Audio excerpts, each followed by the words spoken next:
Hello, Steve White, TrekBoy89, Steve Arts89.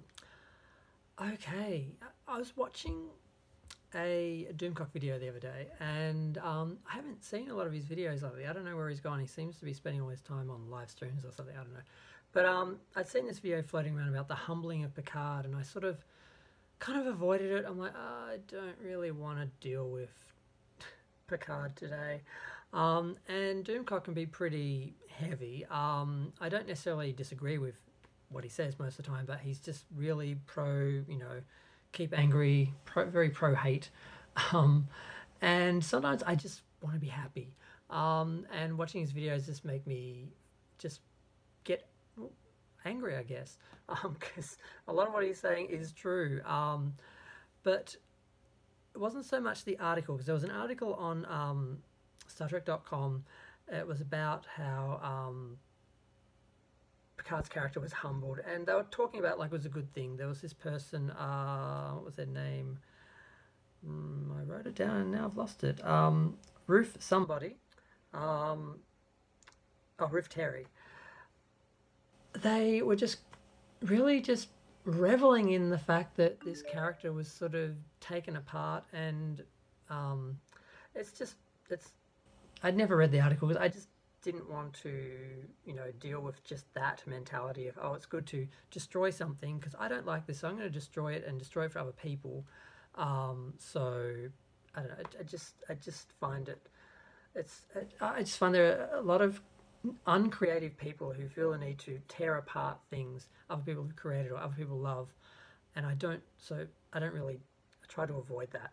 But the thing that freaked me out that Doomcock said, because I wasn't really that bothered by the article, I wasn't really bothered by this, because it's just to be expected from StarTrek.com. But he said something about the last part of Picard where Soji sets off the beacon, and then the portal opens, and the advanced AIs come through with their tentacles and everything, because they've got to be tentacle monsters, which I do think is cliche. And I thought she was opening the beacon. I mean, she was her setting off the beacon was opening the portal. He was saying that basically they opened the portal, and I'm like, just wait a minute. And he was saying that, well, he seemed to be assuming that in the future, in Discovery Season 3, when the Federation, our future, is destroyed, it's because the AIs came back and destroyed all humanity on Earth, or life on Earth, which was what they were planning to do. That basically said, activate this beacon, we'll come and destroy, human life for you. She activates it, they come, she shuts it off, and of course in the episode the assumption is, oh well, she shut it off, they just go away and forget, and of course he points out, well, no, they're not going to forget, they're just going to come. They know where to come, they know where we are, basically they know what to do, and they're not going to stop. And I didn't think about it at the time, because the whole nature of Discovery and Picard, that era of Star Trek, is to not think. And even though I try and think through it, sometimes I do just forget. And I didn't even think about that. And I'm like, of course they're not just going to go away. And it would make sense. And there was this talk of a connection between the series. And is this the connection between the series, that Picard started this this problem, and it was in the future we see it, that basically they came back, they destroyed the Federation, and now the Discovery crew is discovering in the future that it's destroyed, and they're fixing it. And that freaked me out. But then I wasn't sure how to feel about it, because I'm like, okay, I assumed from what I saw from Discovery that they were saying that the Federation just fell apart, that because there were the lesser stars, like people just withdrew, that it just became small and isolated itself and disappeared. Basically, it just didn't work. It just fell apart.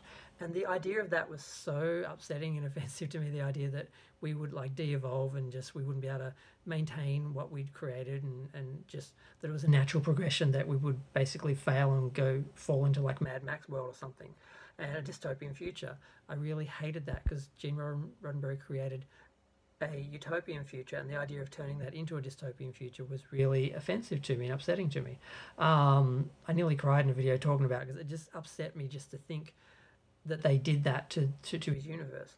And the idea that it was like some future alien advanced AI that came in and destroyed the Federation, which kind of makes sense, like if you're a super advanced future species, you could probably destroy a even a federation of planets from the past. So it's not impossible in that way to me, and it's not as offensive in that way to me because it was like they didn't fall apart. We didn't like not warrant this future that Gene created for us. It was like it was taken away, and they're restoring it now. If they restore it by going back to the past or something and using the Red Angel suit or something and stopping something before it starts or stopping, and they restore the future, our future somewhere in the past, then that future still exists. I'm okay with that. Something bad happened, the Federation was destroyed, they fixed it, the Federation's restored, the Federation goes on. That's okay. I'm not as bothered. I'm actually, the idea of that, and I've got nothing to go on other than just a couple of assumptions that Doomcock made in a video. But if that's where they're going, because I did see another article talking about linking the series, and I wasn't really sure. I didn't read the articles, I just sort of saw a few headlines here and there somewhere, and I thought, I didn't want to look at it because it was Discovery and I just wasn't in the mood. And I thought, well, maybe that, what if that is the connection, and maybe that is what happened, and I just sort of was thinking about that, and I thought, I'm just going to make a video and talk about it, because maybe it's just not at all related to the show. Maybe that's not what happens in Picard or in the future of Picard or after Picard or anything like that. And it kind of reminds me of how Q pulled the Borg, the Federation into the Borg's sites, and then the Borg basically came for us. And then they went even back further with that with Enterprise and said that the Borg basically was alerted to us when First Contact left the wreckage of the Borg sphere, the Borg Queen's sphere, in on Earth, and that some of the Borg were reactivated, and that they sent a beacon or a signal or something into the future, and that's what brought the Borg back to Earth. It sort of feels sort of like that. This beacon will start something, and that doesn't bother me as much as just the idea that the Federation just imploded, and we never had we didn't deserve that future, or we never had that in us or something. That I found really disturbing, the idea of just saying humanity wasn't good enough, the Federation wasn't good enough, it just fell apart, it didn't, it couldn't survive. That really bothered me. This doesn't bother me as much. If they go that route where some baddie comes in and destroys the Federation and they fix it, I'm fine with that. That's not the situation I thought was coming. And I kind of am hoping maybe just by saying it I make it real somehow, because the alternative that the Federation did just collapse and they're just in this horrible future where it's dystopian and there's no Federation and it's just a bunch of Mad Max people running around and mixed leftover races. I don't want to deal with that as part of Star Trek, even though I consider Discovery Discovery is not the same universe as Star Trek. It's just the other Star Treks. It's just not. And the Red Angel, all that stuff, there's no way that timeline was maintained. It's like 1,000 variations of it. So I feel you can easily just look at Discovery as a separate alternative universe, or a reboot or whatever, and an alternative universe. I'm fine. I don't care. I don't actually think it actually relates to it. So no matter what they do in Discovery, the original and Next Gen is still going to exist, and the movies will exist, and they won't be affected by that. It's not canon. Some people are trying to say it's canon because CBS says it's canon. They're trying to force it into canon and make it fit when it doesn't fit. You just have to look at the show. It's not the same show. You look at the Enterprise in Trials and Tribulations, and the Constitution class ship in A Mirror Darkly.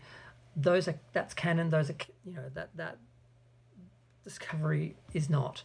And I'm fine with Strange New Worlds as a reboot in an alternate reality, as just its own thing as a show. I'm fine with that. So I don't know, I just wanted to make a video about this because I was thinking about it and I just thought, wow, what if that's what happened? What if, does Doomcock know something, or was he just making a random guess and assuming that's what happened to the Federation? And if that's what did happen, that bothers me less than the other one of the other alternatives, which is that we just failed and humanity just failed, and just the negativity of that. The idea of being destroyed by an enemy and then, you know, saved by a crew from the Federation crew from the past is not that bad of a story. So there. I'm going to leave it there. Oh, the other thing I meant to mention, this was so funny. Sailor Moon. Someone did a Sailor Moon redraw challenge, like hashtag Sailor Moon redraw challenge, and all these people did it, and some of these people got upset because people drew Sailor Moon as like a white girl who wasn't Asian, and they're all upset because she was an Asian character, so she should be Asian, and she was whitewashed. And no, she's an alien. She's like a moon person. I mean, I haven't seen a lot of the show, but even I know that she's not like an Asian human that was whitewashed at some point to look like an American human. She's not human. She's not an Asian person.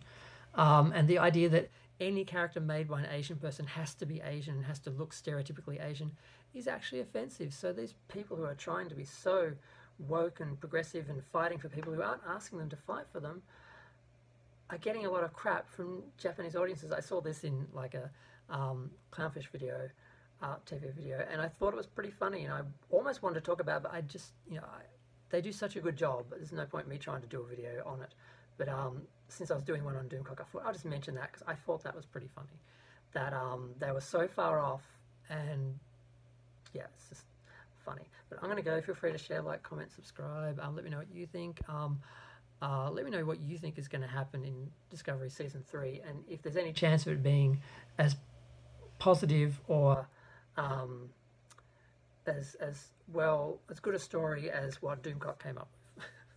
I'm hoping it is, but I'm going to go. Thanks, bye.